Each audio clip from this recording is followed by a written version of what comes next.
마가복음 6장입니다. 6장 1절에 보면 예수님께서 거기를 떠나 고향으로 가셨는데 그의 제자들도 따라갔다라고 나옵니다. 거기를 떠나가 나오는데 갈릴리 사역 때 활동의 중심으로 삼았던 가버나움을 떠나셨다는 얘기고요.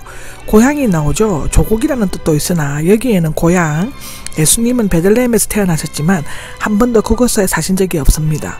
태어나시자마자 곧 나사렛에서 같이 살았기 때문에 그곳이 고향이 되었으며 친족들이 있었다라고 되어 있습니다. 누가복음 4장 16절에 나옵니다. 그러나 나사렛에서는 냉대를 받으셨으며 누가는 광야의 시험이 있고 난 다음에, 그리고 마태는 갈릴리 전도 말기에 기록을 하고 있습니다. 나사렛은 가버나움에서 남서쪽 32km 정도 떨어진 곳에 있고 걸어서 하루쯤 걸리는 거리였다고 기록되어져 있습니다. 2절은 안식일이 되다가 나오는데 안식일이 되다 예수님께서는 해당에서 가르치시기를 시작하셨다라고 기록되어져 있습니다. 안식일에 해당해서 가르치는 것은 예수님의 일상습관이었다고 마가복음 1장 21절, 39절, 또 3장 1절에도 나옵니다. 해당장은 언제든지 원하면 누구에게나 말씀을 전해달라고 요청할 수 있었는데 아마도 온 갈릴리에 퍼진 예수님의 명령이 해당장에서도 알려졌을 것입니다. 놀라워 하면서가 나오는데 미알로 형은 계속해서 놀라고 있는 상태를 의미하는데 그들은 예수님의 가르침에서 보이는 지혜와 예수님께서 행하신 권능을 보고 놀랐을 것입니다. 예수님의 신적 인격의 특이성은 그를 가르치신가 행하신 일에 있었습니다. 3절에입니다. 3절을 보면 이 사람은 목수요 마리아의 아들이며가 나옵니다. 마태는 예수님을 목수의 아들, 누가는 요셉의 아들로 언급하고 있습니다. 어떤 사본에는 목수의 아들이요 마리아의 아들이라고도 되어 있습니다. 요셉도 목수였고 예수님도 당시 관습에 따라 목수의 일을 계승하며 30세까지 일하셨던 것입니다. 특히 목수는 석공이나 금공을 의미하기도 하는데 유스티누스는 예수님의 농기구인 가래나 멍에를 만드셨다고 기록하고 있습니다. 관사가 있는 것은 예수님이 나사렛에서 유일하거나 대표적인 목수였음을 나타내고 있는데 당시 목수는 천한 직업이었으며 마리아의 아들, 대개는 아버지의 아들로 언급되어 있습니다. 사생활을 지칭하는 경멸적인 표현이었다고 하는데요. 실제로 예수님은 동정녀에게 태어나셨으므로 그런 명칭을 얻고 있었는지 모릅니다. 야고보와 요셉과 유다와 시몬이 나오죠. 이들은 요셉의 전 처소생들로서 예수님의 형이라고 하는 견해와 알페오의 아들들이라며 주의 이종 형제들이라고는 견해도 있지만 모두 요셉과 마리아의 아들들로서 족보상 예수님의 친동생이었을 것입니다. 야고보와 유다는 각각 야고보서와 유다서 저자이며 초대 예루살렘 교회의 유력한 지도자였다고 사도행전 1장 14절 15장 13절에는 기록하고 있습니다. 요셉은 아버지의 이름을 따라 불린 것 같으며 시몬은 그 당시 가장 흔한 일반적인 유대식 이름들 중에 하나였다고 하는데요. 예수님에게 누이가 몇 명 있는지는 알지 못하며 당시 풍습에 따라 소개되지 않았습니다. 형제들은 처음에 예수님을 믿지 않았지만요.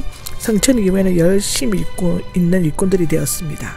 여기에 보면 거부하였다가 나오는데 그들이 예수님을 잘 알고 있었다는 것에 걸려 넘어졌다의 뜻이고 이 뜻은 마태복음에도 나오 13장 57절, 마가복음 4장 17절, 로마서 9장 33절, 베드로전서 2장 7절 8절에 잘 기록되어 있습니다. 그들은 예수님의 지혜와 능력에는 놀랐지만 그 신적 인격에 대해서는 오해를 하였습니다. 나사렛 사람들은 자신들의 선입관적인 편견 때문에 자기 땅에 오신 메시아를 영접하지 않았고 거부함으로써 가장 영광스러운 영예와 단 한 번뿐인 기회를 스스로 포기하고 말았습니다. 요한복음 1장 11절에 기록되어 있습니다. 예수님 때문에 실족하지 즉 걸려 넘어지지 않는 자는 복이 있다라고 마태복음 11장 6절에는 기록되어져 있습니다. 6장 4절입니다. 4절에 보면 예수께서 그들에게 이르시되 선지자가 자기 고향과 자기 친척과 자기 집 외에는 존경을 받지 못함이 없느니라 라고 하시다고 기록되어 있는데 당시 유대 및 이방 세계 즉 로마와 헬라 등에는 많이 알려진 보편적인 격언이 있었습니다. 예수님이 예언자들 중 한 사람이라는 의미로 인용하신 것은 아니라고 누가복음 13장 33절에 나와 있지만 그러나 그가 예언자 즉 하나님의 대변자이시라는 의미에서는 해당되는 명칭으로 간주될 수 있었습니다. 그는 이미 자신을 메시아라고 요한복음 4장 26절 누가복음 4장 21절에 얘기하셨죠. 하나님의 권세를 가지는 인자 즉 마가복음 1장 10절, 마태복음 9장 6절, 누가복음 5장 24절에도 나와 있는데 하나님의 아들이라고 요한복음 5장 22절에는 말씀하셨습니다. 자기 집, 즉 마태복음 13장 57절에서도 언급되어 있는데 예수님의 집 형제들까지 그를 메시아 되심을 믿지 않은 것은 실로 서글픈 일이 아닐 수가 없죠. 요한복음 7장 5절에 기록되어져 있습니다. 6절입니다. 6절을 보면 그들이 믿지 않았음을 이상히 여기셨더라. 예, 모든 촌에 두루다니시면서 가르치시더라 라고 나오고 있는데 놀라워하셨다가 나오죠. 예수님의 이방인인 백부장의 믿음을 보고 놀라워하셨습니다. 마태복음 8장 10절, 누가복음 7장 9절에 나오는데요. 그런데 여기에서는 반대로 나사렛 사람들이 믿지 않는 것에 대해 놀라웠다고 하였습니다. 우리는 교회 안에서 잘 믿는 것 같이 보이지만 믿지 않는 자를 볼 때 놀라고, 또한 잘 안 믿는 것 같이 보이지만 실상은 잘 믿는 자를 볼 때 놀랍니다. 도로 돌아다니시면서가 나오는데 문자적으로 원을 그리면서 인성을 지니신 예수님은 나사렛에서 받으신 냉대로 마음이 아프셨겠지만 복음 전파와 영혼 구원을 위한 갈릴리 지역을 두루 다니셨다고 합니다. 그곳에서는 목자 없는 양같이 유리방황하는 불쌍한 무리들이 있었다라고 마태복음 9장 35절에서 38절에는 기록합니다. 마가복음 6장 7절을 보면 12제자가 나옵니다. 12제자를 부르사라고 나오는데 12제자를 부르신 것에 대해서는 마태복음 10장 1절 이하를 참조하시면 됩니다. 둘씩 짝지어가 나오는데 짝을 지어 여행하는 것은 고대의 일반적인 관습이었다고 성경은 마가복음 11장 1절, 14장 13절, 누가복음 7장 19절, 요한복음 1장 35절, 사도행전 13장 1절에서 3절에 기록합니다. 오늘날에도 여전히 효과적인 방법이 될 수 있습니다. 아마 그래서 몰몬교 사람들은 꼭 2명씩 다니는가 봅니다. 오늘날에도 여전히 효과적인 방법이 될 수 있는데 만일 한 사람이 실망하거나 병들면 다른 사람이 도와줄 수 있으며 함께 기도할 수 있다고 마태복음 18장 19절에는 말하고 있습니다. 둘은 하나보다 더 강하며 정인이 될 수 있다고 신명기 19장 15절에는 나와 있고, 보내기 시작하였으면은 선교 사역을 위해 사명을 주어 보낸다는 뜻이고, 보내는 사람이 근위를 주어 보낸다는 뜻이 있습니다. 말하자면 예수님께서 모든 마을을 다 다니실 수가 없기 때문에 자신의 근위를 주어 대신 보내시는 것을 의미한다고 하는데요. 더러운 영을 제압하는 권세, 더러운 영은 악령이나 악기, 나 귀신 등을 의미하며 귀신의 역사로 말미암아 생기는 모든 병을 제압하여 고치는 권세와 또 일반적인 병을 고치는 능력도 아울러 주셨습니다. 이게 주셨다가 나오는데 미알로 시상은 여행하는 동안 계속적으로 주실 것임을 나타내고 있습니다.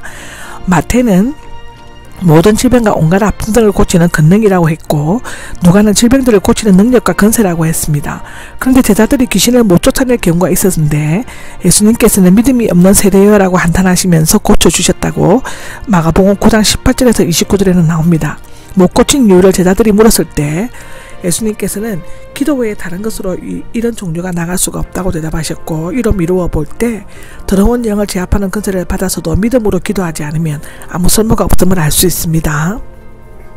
8절에서 9절을 보면 지팡이 외능이 나옵니다. 마태와 누가는 지팡이도 가지지 말라고 했는데 자세한 것은 마태복음 10장 9절에서 10절에 대해서 기록되어져 있습니다. 아마도 마가가 허용한 지팡이는 이행시 걷는 데 도움을 주는 가벼운 것이었지만 마태와 누가가 금지한 지팡이는 외부의 적이나 맹수로부터 보호하기 위한 호신용 큰 지팡이였다고 추측하기도 합니다. 빵을 먹을 수 있는 모든 음식을 가리키며 자루는 양식이나 생필품을 넣고 다니는 일종의 여행 가방인데, 허리에 차는 허리띠 주머니는 굵은 허리띠로서 돈이나 기존품을 넣을 수 있다고, 로마나 헬라의 동전 등을 넣을 수 있는 것이었다고 합니다. 9절입니다. 9절을 보면 신발이 나옵니다. 마태와 누가는 금지시킨 것처럼 보이지만 현재 신고 있는 것만 신고 별도로 신을 여별을 준비하지 말라는 의미로 해석할 수 있습니다. 이와 같이 여행에 필요한 것을 일체 가져가지 말라고 하신 것은 오직 하나님만 의지하고 전도에 전념하며 당시 나그네와 전도자를 접대하는 풍습에 따라 대접을 받되 존경과 신임을 받는 전도자가 되도록 하기 위함이었다고 기록하고 있습니다.